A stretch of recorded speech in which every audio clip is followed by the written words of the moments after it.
ഏവർക്കും നമസ്കാരം. തേനും മയമ്പും നമ്മുടെ പൈതൃകം എന്ന ഈ ചാനലിലേക്ക് ഏവർക്കും ഹൃദ്യമായ സ്വാഗതം. കൊല്ലവർഷം 1199 മീനമാസം 31, അതായത് ഏപ്രിൽ മാസം 13 തീയതി ശനിയാഴ്ച രാത്രി മകയിരം നക്ഷത്രത്തിൽ മേട വിഷു സംക്രമം നടക്കുന്നു. മേടം 1, അതായത് ഏപ്രിൽ 14 വിഷുദിനം തൊട്ട് ഒരു വർഷത്തെ വിഷുഫലങ്ങൾ 12 രാശിക്കാർക്കും പലവിധത്തിലുള്ള അനുഭവങ്ങളാണ് നൽകുക. ചില രാശിജാതർക്ക് ഈ വിഷുഫലം ഏറ്റവും ഉത്കൃഷ്ടമായ ഫലങ്ങൾ നൽകുമ്പോൾ മറ്റു ചിലർക്ക് ഗുണദോഷ സമ്മിശ്രമായ ഫലങ്ങളെ നൽകുന്നു. ഇനിയും ചിലർക്ക് ദോഷകരമായതും പ്രതികൂലം ആയതുമായ ഫലങ്ങളെ നൽകുന്നു. ഇന്ന് നാം ഇവിടെ വിശകലനം ചെയ്യുന്നത് ഈ വിഷുഫലം ഏറ്റവും ഐശ്വര്യപ്രദമായും രാജയോഗപ്രദമായും അനുകൂലമായുമായി ഭവിക്കുന്ന നക്ഷത്രക്കാർ ആരെല്ലാമാണ് എന്നാണ്. ആദ്യമായി ഈ വിഷുഫലം ഏറ്റവും രാജയോഗപ്രദമായ ഫലങ്ങൾ നൽകുന്ന രാശിജാതർ കർക്കിടകമാണ്. പുണർദം കാൽ, പൂയം, ആയില്യം എന്നീ നക്ഷത്രങ്ങളാണ് കർക്കിടകക്കൂറിൽ വരുന്ന നക്ഷത്രങ്ങൾ. ഈ രാശിജാതർക്ക് ഏറ്റവും ശോഭനമായ ഒരു വർഷമാണ് വരാൻ പോകുന്നത്.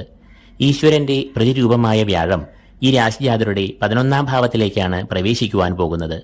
11ാം ഭാവം എന്നാൽ സർവാഭീഷ്ട സ്ഥാനം, വരവിന്റെ ഭാവം, ലാഭം, ധനാഗമസ്ഥാനം എന്നെല്ലാം അറിയപ്പെടുന്നു. 11ലെ വ്യാഴം അനുഗ്രഹങ്ങളും ഗുണാനുഭവങ്ങളും വാരിക്കോരി നൽകുവാൻ കേൾപ്പുള്ളവനാണ്. ജോലി തേടുന്നവർക്ക് ഉദ്യോഗലബ്ധി, ഉദ്യോഗസ്ഥർക്ക് സ്ഥാനക്കയറ്റം, തൊഴിൽ രംഗത്ത് പുരോഗതി, അംഗീകാരം, മേലധികാരികളുടെ പ്രീതി എന്നിവ വ്യാഴം നൽകും. ബിസിനസ് മേഖലകളിൽ ഏർപ്പെട്ടിരിക്കുന്നവർക്ക് ഏറെ നേട്ടങ്ങൾ, പുരോഗതി, ലാഭം എന്നിവ ഈ ഒരു വർഷക്കാലം ഉണ്ടാകുന്നതാണ്. ഊഹക്കച്ചവടം, ഷെയർ, സ്റ്റോക്ക്, ലോട്ടറി, ചിട്ടി എന്നിവയിൽ നിന്നും അപ്രതീക്ഷിതമായ നേട്ടങ്ങൾ ഈ കാലത്ത് ഉണ്ടാകാം. ഇങ്ങനെ സാമ്പത്തികമായി ഏറ്റവും പുരോഗതിയും നേട്ടങ്ങളും കൈവരുന്ന സമയമാണ് ഈ രാശിജാതർക്ക് വരുവാൻ പോകുന്നത്. വ്യാഴം 11ാം ഭാവത്തിൽ നിൽക്കുമ്പോൾ സന്തോഷം, സമാധാനം, ഐശ്വര്യം, ഈശ്വരകടാക്ഷം, സർവകാര്യവിജയം എന്നിവയും ഉണ്ടാകും. രണ്ടാമതായി ഈ വിഷുഫലം ഉത്കൃഷ്ടമായ ഭാഗ്യാനുഭവങ്ങൾ നേടിക്കൊടുക്കുന്നത് കന്നിരാശിക്കാർക്കാണ്. ഉത്തരം മുക്കാൽ, അത്തം, ചിത്തിര ആദ്യ പകുതി എന്നീ നക്ഷത്രങ്ങളാണ് ഈ രാശിയിൽ വരുന്നത്. കുറച്ചു കാലമായി പലതരത്തിലുള്ള കഷ്ടതകളും മനോദുരിതങ്ങളും ശാരീരികമായ അസ്വസ്ഥതകളും സഹിച്ചു പോന്ന ഇവർക്ക് ഏറ്റവും ഐശ്വര്യപൂർണമായ ഒരു വിഷുവർഷമാണ് വരാൻ പോകുന്നത്. 2024 മെയ് 1 മുതൽ വ്യാഴം 9ാം ഭാവമായ ഇടവത്തിലേക്ക് പ്രവേശിക്കുമ്പോൾ ഇവർക്ക് ശുഭകരമായ ഫലങ്ങൾ ലഭിച്ചു തുടങ്ങും. ഭാഗ്യാഭിവൃദ്ധി, ഗുരുകടാക്ഷം, പിതൃകടാക്ഷം, ധർമ്മപരമായ ചിന്തകൾ, സൽപ്രവർത്തികൾ എന്നിവയാണ് വ്യാഴം നൽകുന്ന ഫലങ്ങൾ. സന്താനഭാഗ്യം, വിദ്യാഭ്യാസം, സന്താനക്ഷേമം, ഭാഗ്യാനുഭവങ്ങൾ, ധനാഗമം എന്നിവയ്ക്കെല്ലാം ഉയർച്ച ഉണ്ടാകുന്നു. ഔദ്യോഗിക രംഗത്തെ പ്രതിസന്ധികൾ എല്ലാം ഒഴിഞ്ഞ് പോകുന്നു. ബിസിനസ് തുടങ്ങിയ സംരംഭങ്ങൾക്ക് ഏറ്റവും അനുകൂലമായ സമയം ആകുന്നു. ഈ സമയത്ത് ഏത് പ്രവൃത്തികളിൽ ഏർപ്പെട്ടാലും അതിൽ വിജയം ഇവർ കൈവരിക്കും. തൊഴിൽ രംഗത്തും ബിസിനസ് മേഖലയിലും ഏറെ പുരോഗതിയും നേട്ടവും കൈവരിക്കും. മുടങ്ങിക്കിടക്കുന്ന ധനം കരഗതമാകും. ഭൂമി, വാഹനം എന്നിവ വാങ്ങുവാനുള്ള യോഗം ഉണ്ടാകും. ഗൃഹനിർമ്മാണത്തിനും ഏറ്റവും അനുകൂലമായ സമയമാണ് ഇത്. വിവാഹം തുടങ്ങിയ മംഗളകർമ്മങ്ങളും നടക്കുവാൻ ഏറ്റവും സാധ്യത കാണുന്നു. മൂന്നാമതായി ഏപ്രിൽ 14 തൊട്ട് ആരംഭിക്കുന്ന ഈ വിഷുവർഷം ഏറ്റവും നേട്ടങ്ങൾ നൽകുന്ന രാശി മേടരാശിയാണ്. അശ്വതി, ഭരണി, കാർത്തിക കാൽ എന്നീ നക്ഷത്രങ്ങളാണ് ഈ രാശിയിൽ വരുന്നത്. ഇവർ ഇപ്പോൾ അനുഭവിച്ചുകൊണ്ടിരിക്കുന്ന കഷ്ടതകൾക്കും പ്രയാസങ്ങൾക്കും ഒരു ഉപഹാരം എന്നോണമാണ് വരുന്ന വർഷത്തെ ഫലങ്ങൾ ഇവർക്ക് അനുകൂലമായി ഭവിക്കുന്നത്. ഈശ്വരന്റെ പ്രതിരൂപമായ വ്യാഴമാണ് ഇവർക്ക് അനുകൂല ഫലങ്ങളും നേട്ടങ്ങളും നൽകുന്നതിൽ പ്രധാന പങ്ക് വഹിക്കുന്നത്. ഇപ്പോൾ ഈ രാശിജാതരുടെ 1ാം ഭാവത്തിൽ അഥവാ ജന്മത്തിൽ കൂടി സഞ്ചരിക്കുന്ന വ്യാഴം മെയ് 1 തീയതിയോടുകൂടി ഇടവരാശിയിൽ, അതായത് ഇവരുടെ 2ാം ഭാവത്തിൽ പ്രവേശിക്കും. 2ാം ഭാവം എന്നാൽ വാക്ക്, വിദ്യ, ധനം എന്നിവയെ എല്ലാം കുറിക്കുന്ന ഭാവം ആകുന്നു. ഈ ഭാവത്തിലേക്ക് വ്യാഴം പ്രവേശിക്കുമ്പോൾ അത് വിദ്യാപുരോഗതി, വിദ്യാഗുണം, പഠനമികവ്, അംഗീകാരം എന്നിവയെ പ്രദാനം ചെയ്യുന്നു.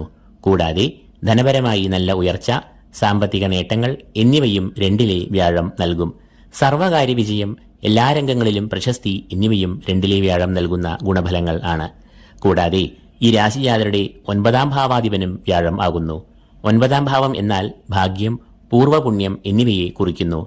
ഭാഗ്യഭാവാധിപനായ വ്യാഴം 2ലോട് സഞ്ചരിക്കുമ്പോൾ സമസ്ത മേഖലകളിലും ഭാഗ്യത്തിന്റെ പിന്തുണ ഉണ്ടാകുന്നു. നാലാമതായി ഈ വിഷുവർഷഫലം ഏറ്റവും അനുകൂലമായ ഫലങ്ങൾ നൽകുന്ന രാശിക്കാർ മകരക്കൂറുകാരാണ്.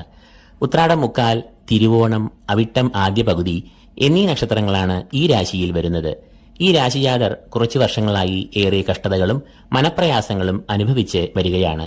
കാരണം ഇവർ 7.5 വർഷം നീളുന്ന 7.5 ശനിക്കാലം അനുഭവിച്ച് വരികയായിരുന്നു.